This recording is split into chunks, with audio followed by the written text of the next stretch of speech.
శ్రీ మహాగణాధిపతయ నమ. ఐం మహాసరస్వత్యే నమ. శ్రీ లలితాంబికాదేవ్యే నమ.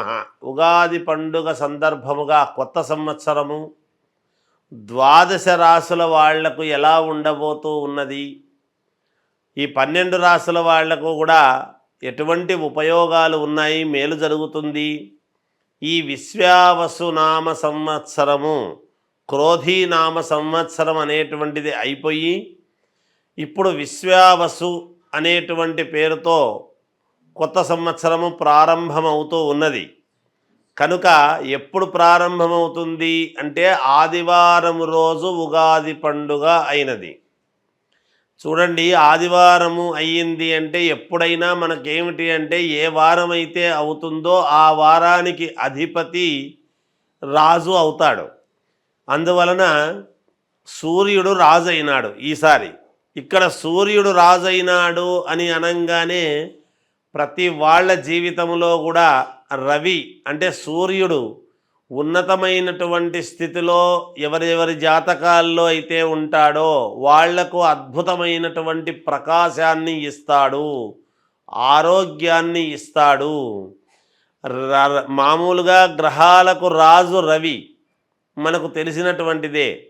కానీ ఎవరెవరి జాతకాల్లో అయితే సూర్యుడు అనుకూలవంతముగా ఉంటాడో వాళ్లను ఒక ఉన్నతమైనటువంటి స్థితికి తీసుకువెళ్ళటం అనేటువంటిది జరుగుతుందిగాక. కాబట్టి ఇవి రాసులు అని చెప్పటం అనేటువంటిది సామాన్యముగా ప్రతిసారి చెప్పినట్టుగానే చెబుతాం. ఎవరు ఆందోళన చెందాల్సినటువంటి పనేమీ లేదు. నిజానికి అందరికీ అద్భుతముగానే ఉంటుంది. చిన్న చిన్న ఏవో దోషాలు అవి ఇవి ఉంటే కాస్త పరిహారాలు అనేటువంటివి సర్వ సామాన్యమైనటువంటి విషయమే కదా. అందువలన ఎవరెవరైతే వాళ్ళ లగ్నాన్ని బట్టి, ముందు లగ్నం అనేటువంటిది చాలా అవసరం. ఎప్పుడు కూడా ఏ లగ్నములో పుట్టాము, లగ్నానికి ద్వితీయంలో ఎటువంటి గ్రహాలు ఉన్నాయి, ఇవన్నీ కూడా చాలా చూసుకోవాల్సినటువంటి అవసరం ఏర్పడుతుంది. అందువలన ఈ విశ్వావసునామ సంవత్సరము కొత్త సంవత్సరము సందర్భముగా 12 రాసుల వాళ్లకు ఒక్కసారి ఎలా ఉంది ఏమిటి అనేటువంటి విషయాన్ని ఇప్పుడు మనం తెలుసుకోబోతూ ఉన్నాము. ధనుస్సు రాశి వారికి ఈ ఉగాది పండుగ నుండి మళ్ళీ ఉగాది వరకు పండుగ వరకు ఎలా ఉంది అంటే బాగుంది అని చెప్పవచ్చును. ఆదాయం 5, వ్యయం 3, రాజపూజ్యత 1, అగౌరవము 5. సరే, కొంతవరకు ఇవి ఇలా ఉండినా కొన్ని ఇబ్బందులు ప్రతి వాళ్లకు, కొన్ని ఇబ్బందులు కొన్ని మంచివి ఉంటాయి, సహజము.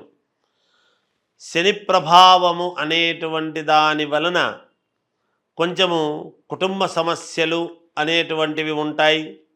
విపరీతమైనటువంటి శారీరకమైనటువంటి శ్రమ అనేటువంటిది ఉంటుంది మీకు. తద్వారా లాభాలు పొందేటువంటి పరిస్థితి ఉంటుంది. సంఘములో ఇంతకాలము పెట్టుకున్నటువంటి పేరు కాస్త చెడిపోతుందేమో అనేటువంటి భయోత్పాతము, చిన్న చెడ్డ పేరు రావడం కూడా జరుగుతుంది గాక. కేసులు ఇట్లాంటివి ఉండినా, కొన్ని ఇబ్బందులు మీకు కలిగినా మీ వాక్ చాతుర్యముతో, దైవానుగ్రహముతోనూ, మీ మనోనిబ్బరముతోనూ, మీ తెలివితేటలతోనూ చివరికి మీకు జయం అనేటువంటిది కలిగేటువంటి పరిస్థితుల్లోకి తీసుకొచ్చుకుంటారు, సాధిస్తారు కూడా. గృహయోగం అనేటువంటిది ఉన్నది ఈ సంవత్సరము మీకు. అలాగే వివాహము కావాల్సినటువంటి వాళ్లకు వివాహం, కళ్యాణము జరుగుతుంది. ఉద్యోగము కావాలి అనుకునేటువంటి వాళ్ళు ప్రయత్నాలు చేయండి, ఉద్యోగస్తులవుతారు. సంతానము కావాలనుకునేటువంటి వాళ్లకు సంతాన యోగము ఉన్నది. స్త్రీలకు విశేషవంతమైనటువంటి యోగము ఉంటున్నది ఈ రాశి వాళ్లకు. వ్యాపారాలలో మంచి యోగం అనేటువంటిది కలుగుతుంది. ఒక రకంగా ఇక్కడ ఏమవుతుంది అంటే నేను ఇప్పుడు చెప్పినవన్నీ కూడా నీచత్వము భంగమై రాజయోగము పట్టేటువంటి పరిస్థితి కూడా ఉంటుంది. ఎప్పుడు ఇది కలుగుతుంది అంటే సంవత్సరము మధ్యమములో అనేటువంటిది గ్రహించాలి. మంచి పదవీ యోగము కూడా ఉంటున్నది. రాజకీయ నాయకులకు పదవీ యోగం ఉంది, జాగ్రత్తగా అడుగులు వేయండి. సినిమా రంగంలో ఉండేటువంటి వాళ్లకు, వ్యాపారాలు చేసుకునేటువంటి వాళ్లకు, టీవీ కళాకారులకు చాలా అద్భుతముగా ఉంటున్నది. కొన్ని కొన్ని చిన్నపాటి ఇబ్బందులు ఉండినా అవి అధిగమించేటువంటి పరిస్థితి ఉంటుంది గాక విద్యార్థిని విద్యార్థులకు చాలా మంచి యోగదాయకమైనటువంటి కాలముగా కనపడుతూ ఉన్నది. ఐఏఎస్ ఐపీఎస్ ఆఫీసర్లకు యోగం అనేటువంటిది చాలా దగ్గరి వరకు వచ్చి తప్పిపోయేటువంటి పరిస్థితులు ఉన్నాయి. అందువలన మీ వ్యక్తిగతమైనటువంటి జాతకాలను పరిశీలన చేసుకోండి. రేపు కొన్ని సమస్యలలో కూరుకుపోయేటువంటి అవకాశము కూడా భవిష్యత్తులో ఉండవచ్చును అనేటువంటిది తెలుస్తూ ఉన్నది. కనుక వ్యక్తిగతమైనటువంటి జాతకాలను పరిశీలన చేసుకొని ఏదైనా పరిహారాలు ఉంటే చేసుకుంటే ఈ చెడు ప్రభావము అనేటువంటిది జాతకము మీద తగ్గి కొంతవరకు ఉపశమనము పొందేటువంటి పరిస్థితులు ఉంటాయి అని తెలియజేస్తూ 12 రాసుల వాళ్లకు కూడా అంటే మేషము నుండి మీనరాశి వరకు కూడా మీ జాతకపరంగా ఏదైనా లోపాలు ఉంటే చేసుకునేది చేసుకుంటూ విశ్వావసునామ సంవత్సరములో మీరు ఎటువంటి పరిహారాలు చేసుకుంటే మేలు జరుగుతుంది అని గనక అనుకున్నాము అంటే గోవుకు అంటే ఆవులు ఉంటాయి. ఆవులో 33 కోట్ల దేవతలు ఉన్నారు అనేటువంటిది ప్రతీక అందరికీ తెలిసినటువంటి విషయమే. ఈ గోవుకు ఏం చేయాలి అంటే మంగళవారము గురువారము ఈ 2 వారాలు మీరు గోమాత దగ్గరికి వెళ్ళి ఆ గోవుకు ఎడమవైపు ఉన్నటువంటి కొమ్ముకు మాత్రమే పసుపు పట్టించి కుంకుమ పెట్టి మీరు 9 ప్రదక్షిణలు చేసి ఆ గోవు తోకతో పుచ్చముతో మీ యొక్క తల మీద కొట్టుకొని రండి. ఇలా ఒక 7 సార్లు చెయ్యండి. రోజు వారం పొడవునా కాదు, ఈ సంవత్సరము పొడవులో 7 సార్లు చేస్తే చాలు, ఈ సంవత్సరానికి అంతా కూడా కలిపి.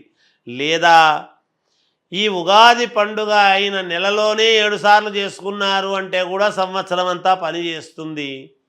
అది కూడా కాదా అంటే ఓ శ్రావణ మాసము కార్తీక మాసము ఇలాంటి మంచి మంచి మాసాల్లో చేస్తాము 1-2 సార్లు అనుకొని అలా చేసుకున్న పుణ్యఫలమే.